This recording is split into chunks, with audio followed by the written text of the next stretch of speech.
Proclamação do Evangelho de Jesus Cristo, segundo João. Glória a vós, Senhor.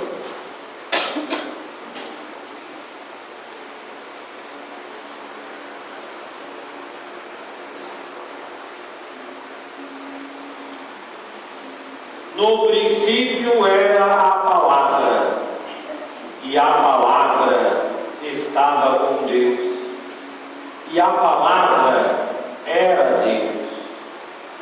No princípio estava a palavra com Deus.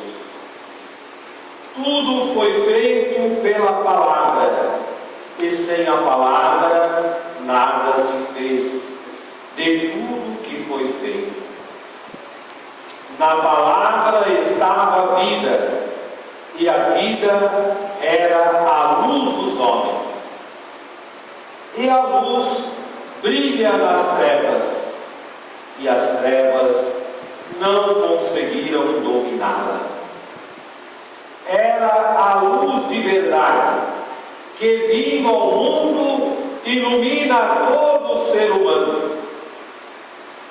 A palavra estava no mundo, e o mundo foi feito por meio dela.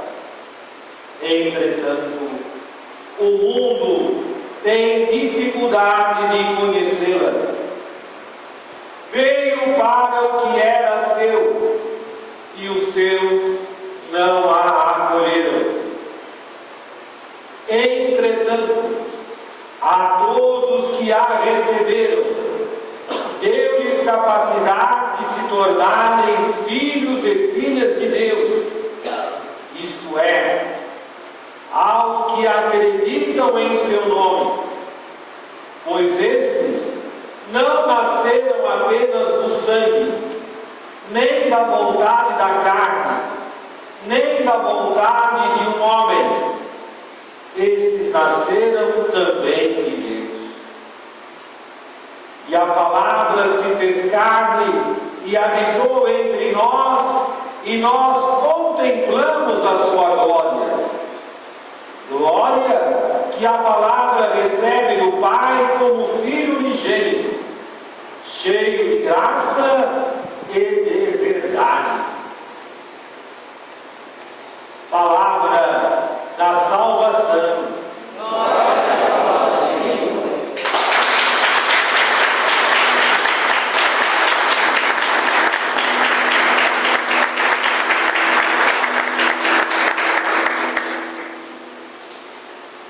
Que as palavras do Santo Evangelho. Perdoe os nossos pecados.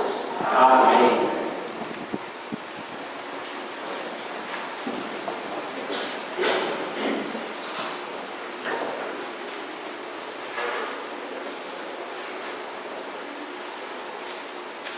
Eu sei que hoje é um dia de festa, mas também é um dia de reflexão, um dia para a gente pensar um pouquinho, tentar fazer um pouco de silêncio, de recolhimento, sem prejudicar, é claro, a alegria. Ao contrário, se a gente se recolher um pouquinho, a vida se sentirá uma alegria muito maior. As pessoas podem achar que esteja tudo certo, mas bastará um olhar um pouquinho mais aprofundado, um olhar um pouquinho mais firme, e nós verificaremos, ou qualquer pessoa verificará, que as coisas não estão assim tão certas quanto imaginamos. Vocês vejam, qualquer animalzinho que você cuidar dele, vou pegar o exemplo do cachorro, porque é o animal que mais a gente tem. Qualquer cachorrinho que você pegar, cachorrinho aí na rua, esteja machucado, doente, você levar esse cãozinho para sua casa, cuidar dele, dar alimento a ele, ele vira seu amigo. Aonde você for, ele vai atrás de você. E quando você não o levar, ele fica chorando. Ontem à noite, lá na missa da Santa Luzia, tinha um cachorrinho lá pequenininho. Foi bom o dono. Ele estava para lá e para cá, procurando o dono. Ele gosta. Ele se sente atraído pelo dono. É que Augusto cãezinhos aí as pessoas abandonam e depois, mesmo que você tem que dar alimento a ele, cuidar dele, ele não aceita. Muitos até morrem porque tem essa ligação com o dono, ele gosta do dono. Isso não é só com o cão. Você pegar um animal selvagem, tem experiências aí com chimpanzés, lá no meio da floresta, cuidar do chimpanzé, filhotes, depois eles se apegam. Pelo que você solte na selva novamente, eles têm dificuldade de voltar, eles ficam apegados. Agora, isso não acontece entre a criatura e o Criador. Não há essa atração entre a criatura e o Criador. Ao contrário, como é difícil para a criatura reconhecer o seu Criador. A gente achava que com a evolução do mundo, tendo mais ciências, mais conhecimento, talvez isso pudesse melhorar. E para nossa surpresa, isso piorou. Hoje, com mais conhecimento, com mais tecnologia, a distância entre o Criador, entre a criatura e o Criador, ela ainda se tornou maior. Hoje com toda a técnica, você ainda tem muita gente distante do Criador.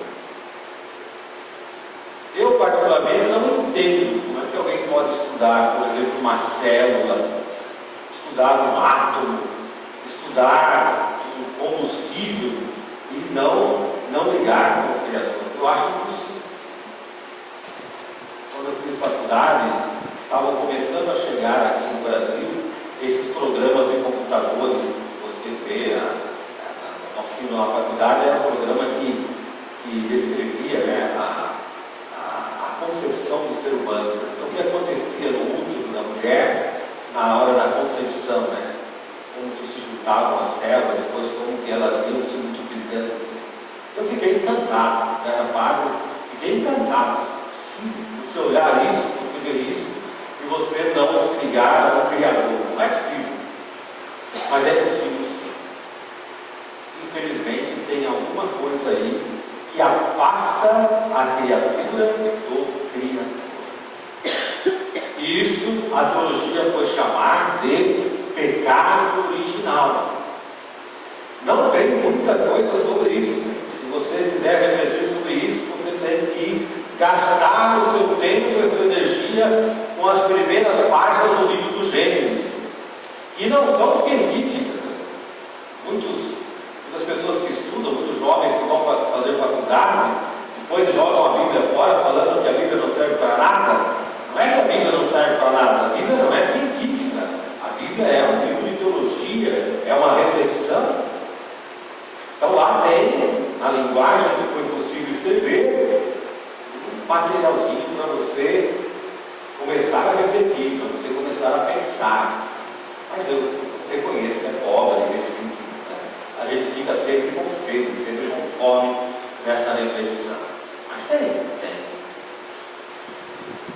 Portanto, se existe esse abismo entre a criatura e o Criador, o único que poderia tomar a iniciativa de romper esse abismo é o Criador.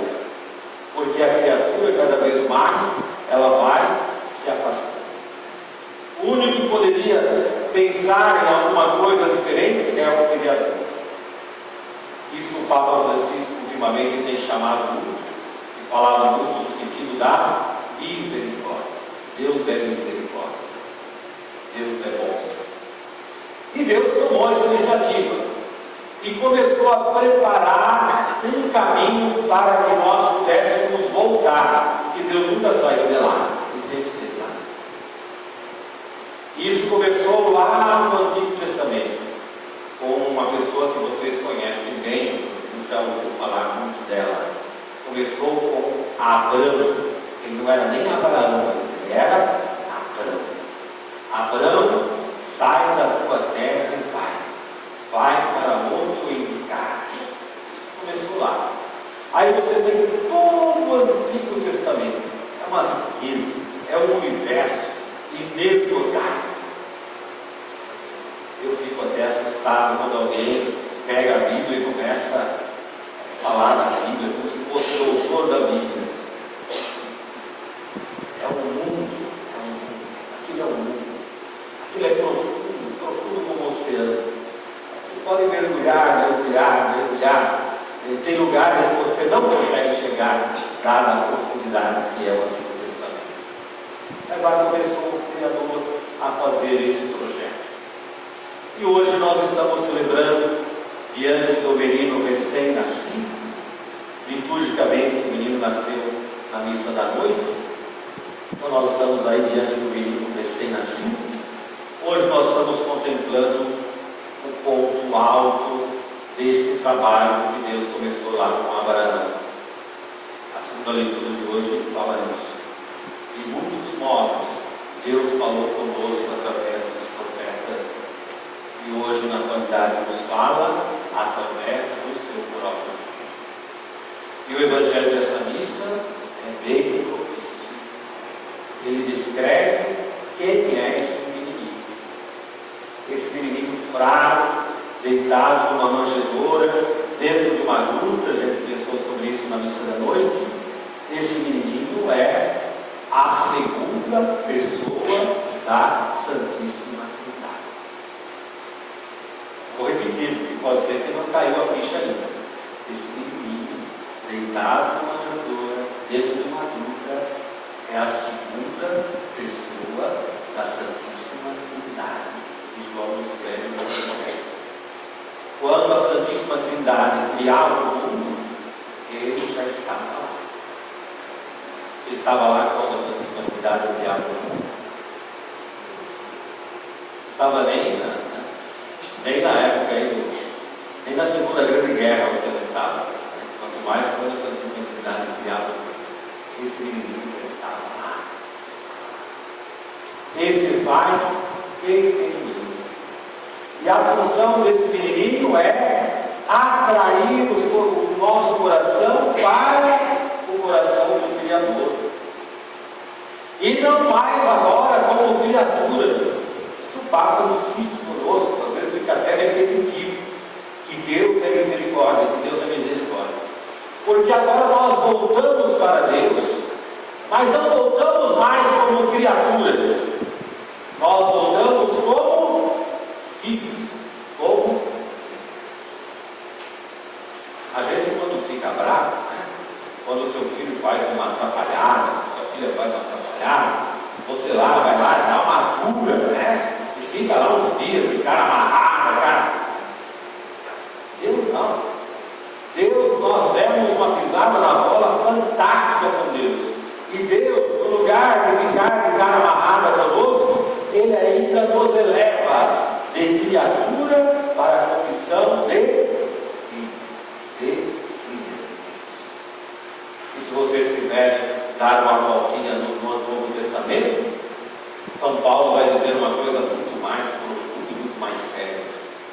Você não sabe que você é templo do Espírito Santo? Que o Espírito Santo mora dentro de você? Infelizmente, muitas vezes nós não sabemos, ou pelo menos agimos como quem não sabe. Esse é o convite. Mas a liturgia de hoje também nos traz um alerta. E eu acho que nós temos que prestar muita atenção nesse alerta. A uma certa altura, São João, nesse prólogo do seu Evangelho, diz: veio para o que era seu, e os seus não a acolheram. Porque está falando da luz. Eu confesso para vocês, umas primeiras vezes que eu li esse Evangelho, é muito de ler, com mais profundidade, eu voltei atrás, porque eu achei que eu estava lendo errado.